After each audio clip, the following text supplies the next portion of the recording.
Naviganti nel lobby, ben ritrovati sul mio Castomir Vlog TV. Nargol ci ha provato con il Covid, ma non ce l'ha fatta, mi vedete ancora un po' sbattuto, ma insomma pian pianino sto riprendendo. È stato un Covid di quelli belli, cioè quando fai una cosa devi farla per bene. Non sono finito in ospedale, ma insomma 3 giorni con 40 di febbre me li sono beccati, quindi non proprio una passeggiatina. Allora, vi faccio vedere oggi un gioco mentre sto preparando dei contenuti da urlo, perché abbiamo 3 diciamo grandi rami che vanno a aprirsi, che sono da una parte HeroQuest Café, la preparazione del tavolo di HeroQuest che sarà una cannonata, sta andando benissimo, avete visto le foto sui post eccetera. In mezzo abbiamo Horus Heresy e quindi il tutorial per dipingere i figli Horus e i maghi imperatori dell'imperatore, e dall'altra parte invece abbiamo tutto il discorso del diorama fantasy ambientato diciamo con le case degli Hobbit, ambientato a Hobbitville, quindi voglio fare una cosa simile con colline, casette degli Hobbit eccetera eccetera. Sto stampando come un matto queste casette che sono le facciate delle case da poi incastonare appunto in colline che faremo. Detto questo, nel frattempo che preparo questi 3 grossi rami c'è anche la parte ovviamente delle recensioni. Allora, Tainted Grail è un gioco di Giochi Uniti in Italia, localizzato da Giochi Uniti qua in Italia, di Awakened Realms. Quando uscì fuori io volevo partecipare al Kickstarter, ma poi non mi ricordo perché non ce l'ho fatta. A un certo punto è partito il Covid e quindi fra una cosa e l'altra mi sono sentito con Giochi Uniti, dovevamo recensire il gioco tipo 2 anni fa e alla fine non ce l'abbiamo fatta. L'ho ritrovato adesso, mi è capitato sotto mano e ho detto cavoli, bisogna che li senta un attimo, e effettivamente finalmente mi è arrivato e merita veramente farvi vedere un attimino di cosa si tratta, perché detto fra noi, avesse avuto la Hasbro, che ha molti più soldi e molto più potere, metà della cura che c'è su questa scatola per HeroQuest, oggi avremmo un capolavoro al posto di quello che abbiamo, che è un gioco che sappiamo essere HeroQuest, però con tutta una serie di accorgimenti che vanno migliorati o andrebbero migliorati o sarebbero dovuti essere già migliorati quando era il momento di farlo, con quasi 5 milioni di dollari. Ci penso, mi viene a diventare pazzo perché dico ma dove li hanno messi 5 milioni di dollari. Comunque, detto questo, subito la prossima.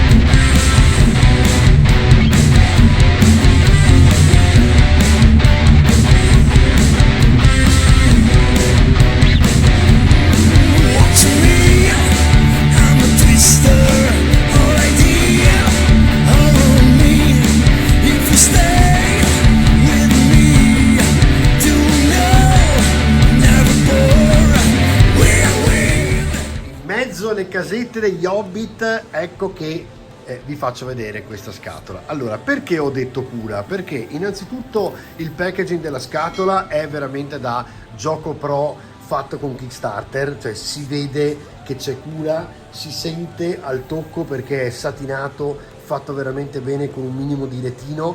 La parte dietro spiega ovviamente tutto quello che c'è all'interno del gioco e come vedete è dettagliatissima, e ha praticamente la parte più importante che è quella della trama, che vi leggo velocissimo. Tainted Grail è un gioco narrativo e di esplorazione per 1 o 4 giocatori, attenzione a 1, questa è la parte più bella che vi racconto dopo. Ambientato in un tetro mondo che unisce il ciclo arturiano con la mitologia celtica in un unico oscuro universo. Vi ricordo che tra le altre la storia che sembra sia vera di Re Artù, io che sono stato appassionato per molto tempo della cavalleria arturiana ed essendo metà scozzese ci sento perché si parla del nord, dei Celti eccetera, sembra proprio che sia legata al mondo celtico, perché di fatto Artù era quasi sicuramente un centurione finito lì con tutta una serie di sua seguito che aveva, e si è ritrovato in un mondo completamente barbaro e difficile da gestire, che è quello celtico, dove avrà probabilmente conosciuto druidi e quant'altro, e si è lì mescolata la storia con la leggenda. Comunque, ogni giocatore controlla uno dei 4 improbabili eroi che devono affrontare sfide impossibili, fallite da campioni più forti e più saggi di loro. Quindi insomma partiamo proprio male. Inseguiti dal sovverchiante e mutageno potere dell'anomalia, e combattendo una battaglia in salita con incontri della difficoltà crescente e potendo contare su poche risorse in esaurimento. Quindi c'è anche una componentistica di survival. I personaggi devono ottenere l'impossibile e morire più volte provandoci, quindi qui si schianta su questo gioco. Un sistema di gioco basato sulla trama, quindi tipo libro game per capirci, che permette ai giocatori di vedere le conseguenze a lungo termine delle loro azioni, mentre una storia complessa e con molte diramazioni permette di risolvere le sfide in molti modi diversi, garantendo che nessuna partita sarà uguale all'altra. Ma torniamo al rapporto 1-1 della telecamera per farvi vedere dentro cosa c'è. Si parla di 15 capitoli da 2-3 ore ciascuno, quindi potenzialmente è un gioco che può durare 45 ore fatto una volta sola, ma poi ci sono tutte le diramazioni che lo trasformano in un gioco quasi infinito. Si apre e si gioca, attenzione perché questa è una delle parti interessantissime, cioè c'è un sistema che ora vedrete che vi permette di aprire e iniziare a giocare, perché in fondo è un libro narrativo. Le recensioni, questa è una parte che vi leggo velocissimo perché è incredibile. Allora, Man vs Maple dice: amo questo gioco, se vi piacciono i giochi di esplorazione, se vi piacciono i giochi narrativi, questo è qualcosa che voi dovete assolutamente avere. Poi Rolling Solo dice: Tainted Grail è indubbiamente il più atteso Kickstarter nella categoria solo co-op dell'anno. L'originale sistema di combattimento, l'esplorazione coinvolgente e la narrazione così ricca di dettagli letteralmente vi trasportano in questo mondo. Per me è un titolo da non perdere. E poi avanti così, gioco veramente geniale, un gioco assolutamente fantastico, il diario di esplorazione ha così tante meraviglie tra le righe delle sue pagine che vi sorprenderà, chiamarlo gioco è riduttivo, questo è Crabbook. Questa è una vera esperienza da vivere. Semplicemente mi ha coinvolto, dice Board Game Coffee. Mentre giocavo volevo sapere cosa sarebbe successo dopo nella storia e mi importava davvero.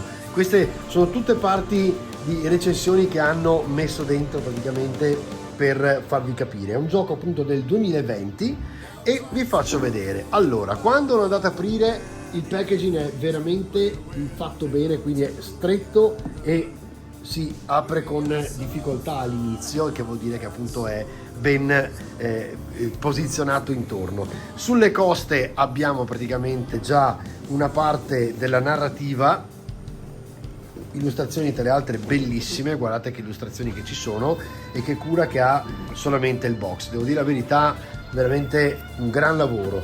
Poi abbiamo praticamente un sistema che da subito vi fa vedere com'è organizzato. Allora, mi è caduto il pezzo della casetta, mettiamolo in piedi che poverino altrimenti. Allora, inizia qui, vedete? Quindi voi prendete il primo foglio, il che vuol dire che sono tutti quanti rigorosamente impacchettati a mano, e potete iniziare da qua. Questa guida apri e gioca ti aiuterà a preparare e iniziare la tua prima avventura in solitario ad Avalon e ti insegnerà tutte le regole base del gioco, pensata per circa un'ora di gioco. Non presenta alcuno spoiler della campagna principale, quindi è fatto apposta per poter giocare la prima partita in solitario e poter quindi imparare a giocare. Notate che molto spesso, è già la terza volta che lo dicono, e è un gioco che funziona anche in solitario.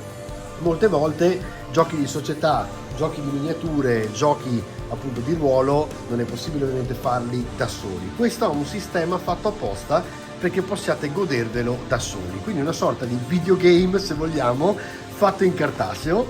E qui avete praticamente il regolamento, che è molto grande, come è un quadrato, praticamente quasi un quadrato grandicello, dove vi fanno vedere all'interno la lista dei componenti, vi fanno vedere le informazioni base, vi spiegano tutto quanto e da qui si parte. Preparazione della campagna, come si gioca, regole base.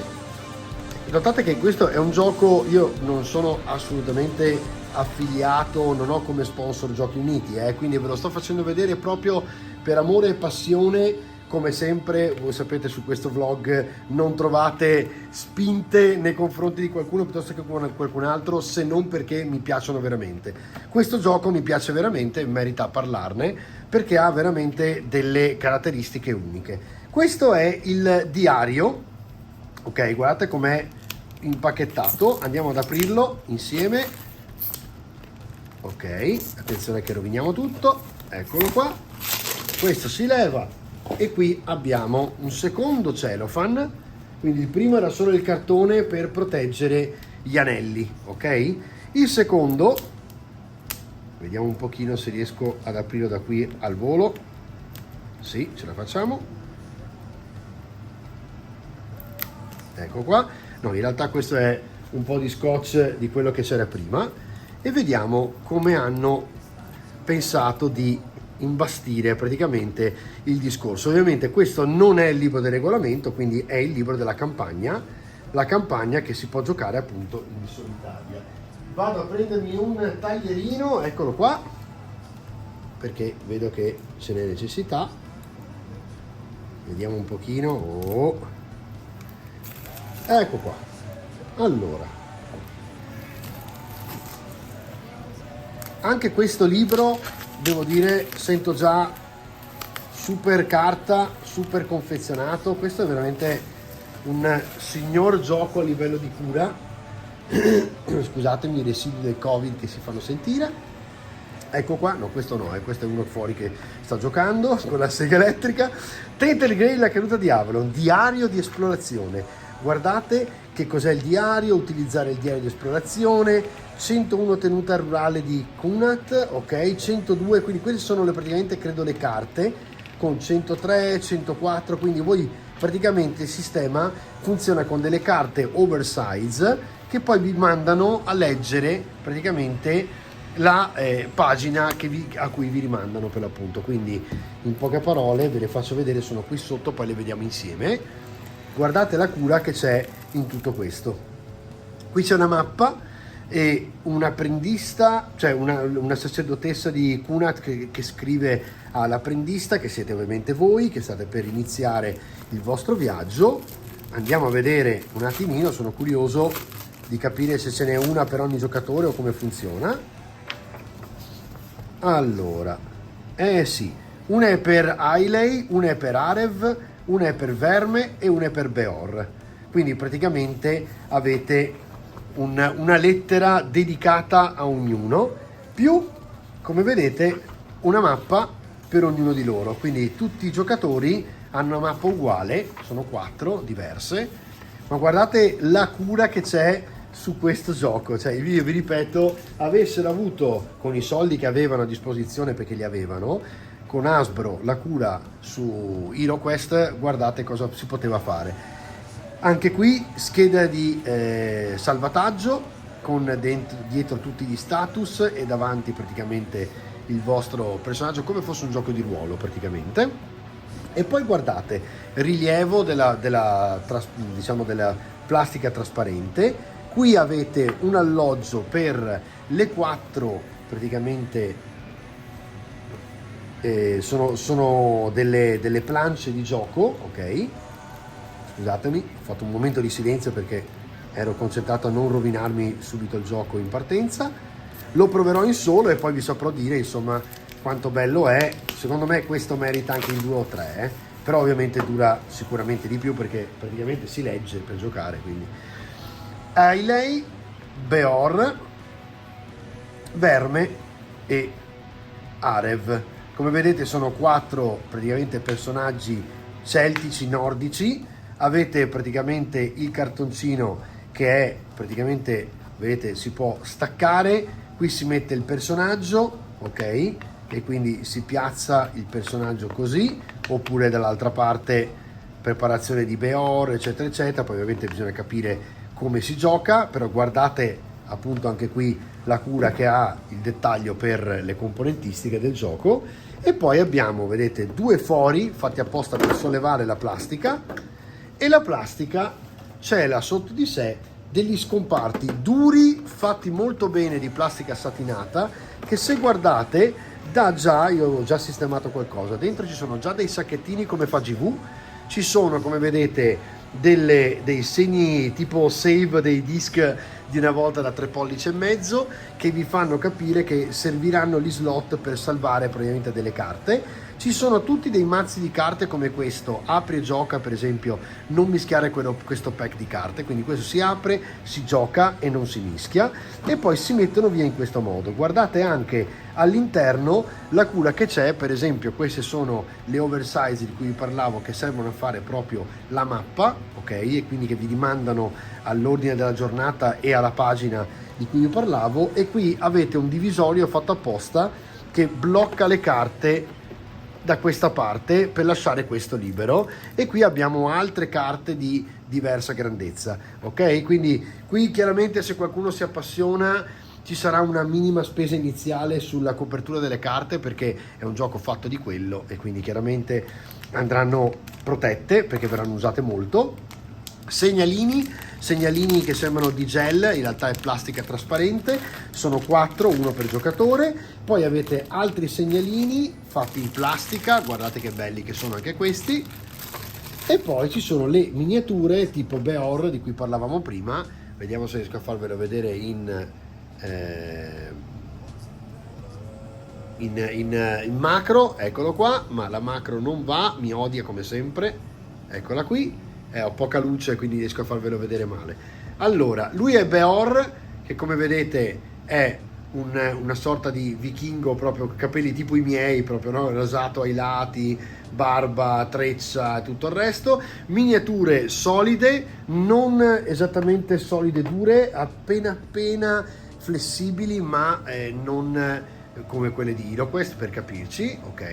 E poi ci sono questi 3 Menhir, che sono 3 miniature molto grandi a cui vanno poi inseriti sotto dei token praticamente, e anche qui come vedete miniatura molto grande con un bel dettaglio, devo dire la verità, veramente belle, sicuramente dipinte anche pietra, per esempio, per farla veloce e rapida, vengono sicuramente bene. E questo è quanto. Io volevo solo farvelo vedere, poi ovviamente per il setup e tutto, se siete interessati scrivetemelo nei commenti, lo facciamo insieme e vi spiego come funziona. Guardate come viene curato e come viene maneggiato il gioco. Adesso questi non li ho messi dentro, ma posso tranquillamente sdraiarli qui. Guardate appunto quante cose mettono, come curano la scatola, è veramente, cioè, questo è la cosa che mi dispiace, ripeto, di HeroQuest, è che se avessero avuto una cura per HeroQuest così sarebbe stato fantastico. Secondo me ne hanno un po' approfittato del fatto che sapevano che tanto sarebbe andato, e hanno un po', secondo me, fallito sotto quell'aspetto. Però insomma, non torniamo più sul discorso HeroQuest, che alla fine tutti compriamo, tutti giochiamo, è un giocone quasi insuperabile a livello di regole, perché è rapido e facile. Tornando a Tainted Grail, la caduta di Avalon, chiudo la scatola e vado a fare un brevissimo recap, e così ci salutiamo.